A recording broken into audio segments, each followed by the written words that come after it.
Hello from the other side. I must have called 1,000 times to tell you I'm sorry for everything that I've done. Hello, Patriots. Hello, ladies and gentlemen. As we start this thing of ours, please do jump on board the Grand Torino as John Francis joins us. Mr. Liam Kelly, good evening. How are you on this dark, blustery Dublin evening?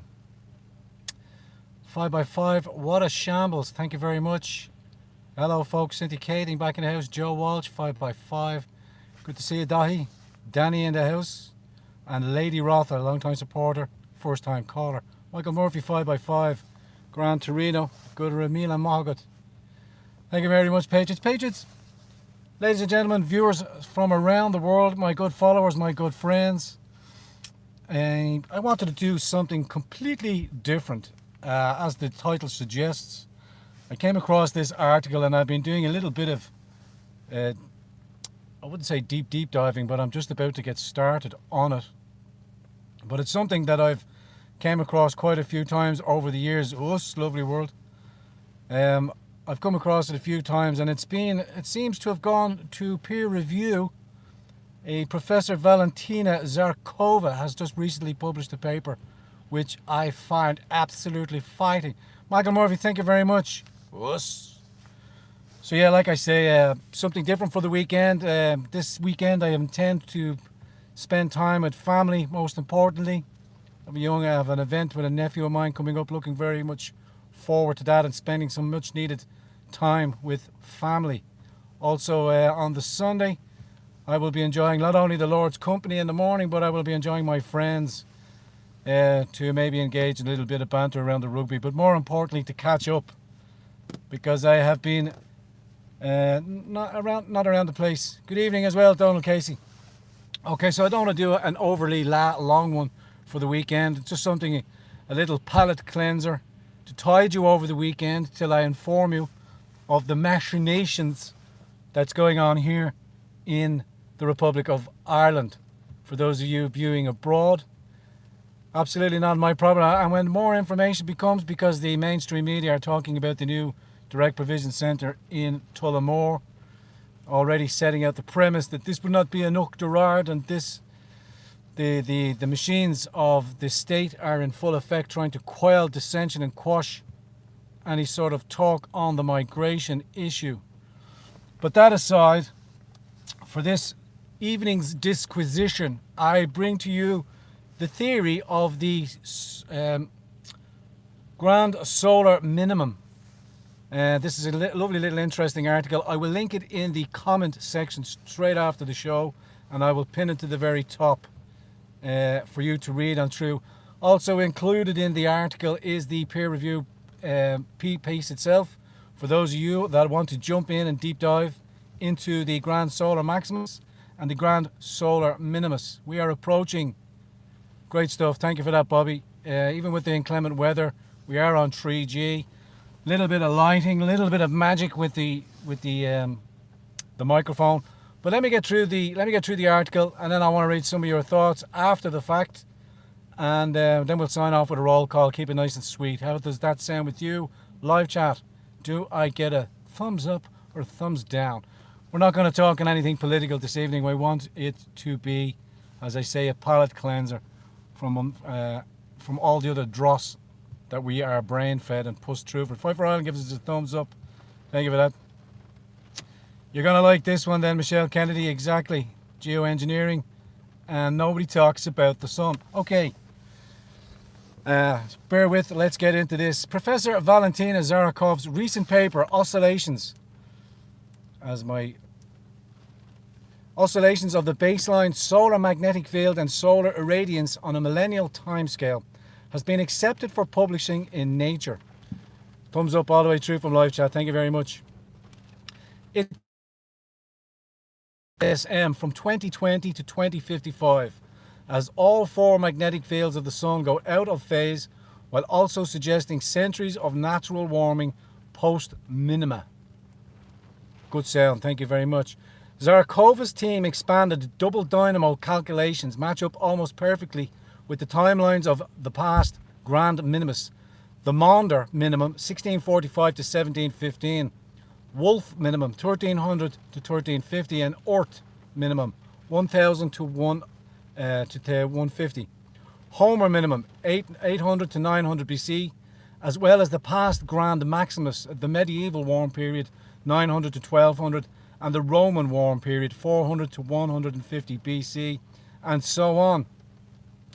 Coming as somewhat of a surprise, however, Zarakova's full and expanded analysis reveals the Sun, following its next GM cycle, 2020 to 2055, will actually enter a 300 plus period and spell of increased activity, warming the Earth at a rate of 0.05 Celsius per century, running until the next GM cycle of 2370 to 2415.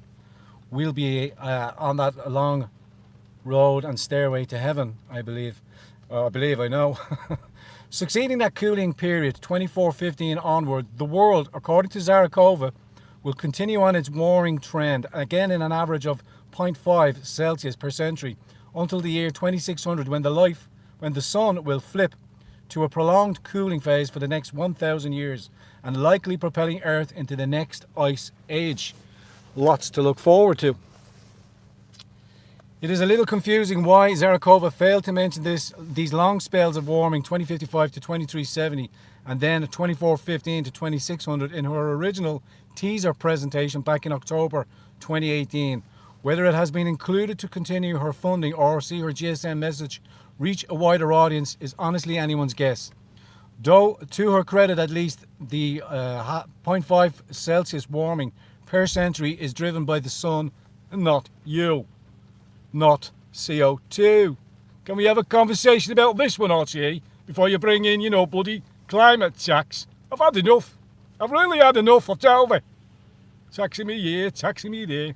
Anyway, Zarakova's work at worst confirms that the Earth warms and cools as part of a complex natural cycles. For a more detailed look at the paper, click here. There will be a link in the article. I'll drop it into you afterwards. To me, at least, it remains a fair takeaway that regardless of what happens post-2055, that 35 cooling period beginning 2020 should be enough to give almost every living single organism on the planet cause for concern. Historically, life hasn't done too well in the cold. Our star is effectively shutting down starting next year, 2020. The upcoming GSM is forecast by Zarakova herself, among others, to be similar to the Maunder minimum, 1645 to 1715, a time when sunspots were exceedingly rare and much of the planet experienced colder than average temperatures. Have you seen the weather outside this window? Major flooding, snowstorms, anomalous cloud and bursts of unseasonable heat are all contributing to one of the poorest growing years on record for the farmers around the globe. An uptick in high-level volcanic eruptions is also associated with low solar activity. Increasing cosmic rays are believed to heat the muons in subsurface silica-rich magma, and larger eruptions, ones that fire volcanic ash above 32,000 feet into the stratosphere, have a direct cooling effect on the planet, as these ejected particulates effectively block out the sun. Don't forget, we have our own geoengineering that's currently going on. You only have to look up. We can't talk about that because that's conspiracy theory. And I remind you, as the good Lionel Nation reminds us, we haven't worn tinfoil in years. It's aluminum. And I'm not a conspiracy theorist. I'm a conspiracy analyst. Clouds are the Earth's sunshade, and if cloud cover changes for any reason, you have global warming or global cooling. Roy Spencer, PhD. Unfortunately, things are expected to get worse until 2055 at least, with now even NASA joining in the fun and their latest C25 forecast suggesting it'll be the weakest cycle for the last 200 years, continuing the solar shutdown. The agency is effectively forecasting a return to the Dalton minimum 1790-1830, without giving mention to the brutal cold, crop loss, famine, war, and powerful volcanic eruptions associated with it. The year 1816 went on to earn the name 1800 and frozen to death. The cold times are returning. The next solar cycle, 25, is likely just a stop-off on our descent into the next super grand solar minimum. Some theory that I've been following and watching, various other people have been mentioning this grand solar minimum when we are actually entering into a period of prolonged cooling.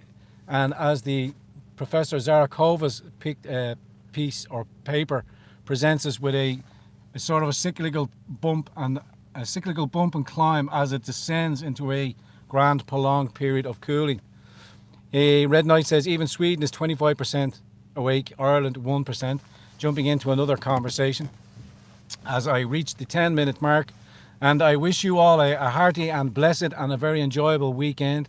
Hopefully the weather picks up, but according to this article it doesn't seem to be that prolonged on the horizon. Mary McDonald says climate change is changing tax, but tax on human activity is nonsense. AstroTurf says climate hysterical worshippers. Donald Casey says if a little ice age happens again, they will still blame global warming. I concur.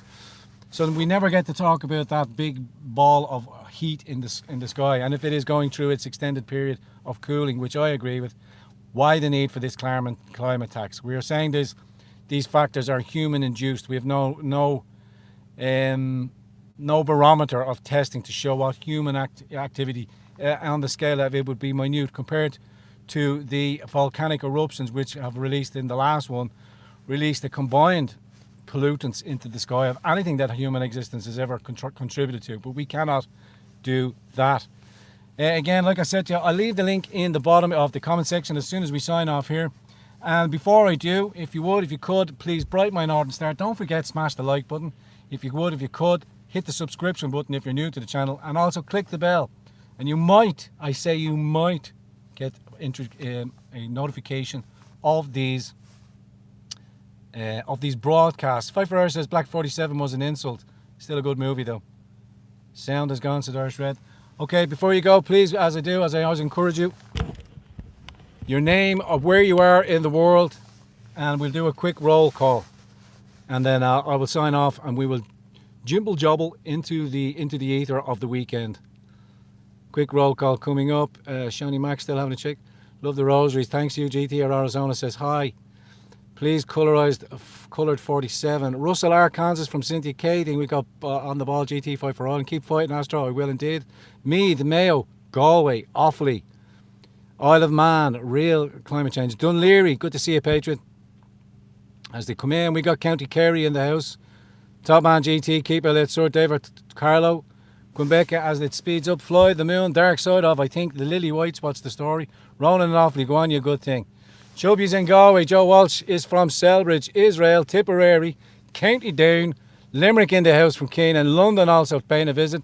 Listening in from Denmark, Offaly, Wicklow, Kerry. Good to see you. Great return. Great Patriots. Great to see us all tuning in. And great for you all around the world for joining us here this evening. Tipperary, Drogheda, Wexford, Tullamore calling. Tullamore keeping an eye on you. Oslo, Norway. You nearly got me. Tullow, Cavan, California. New York City from Karen Burns, 5x5 from Kilkenny. It's a good day from Rain Cry 527. Fantastic, Patriots. Thank you very much, live chat. Screeny Boy is in New York City. We got Los Angeles in the house. We got Drogheda. From the sunny climes of Los Angeles to the bleak blues of Drogheda. We got Donegal in the house. Lovely Leash. Got a 5x5 from Era. Melissa's in the house. Good to see you, Melissa. Thanks for joining me. We are the winners, lads.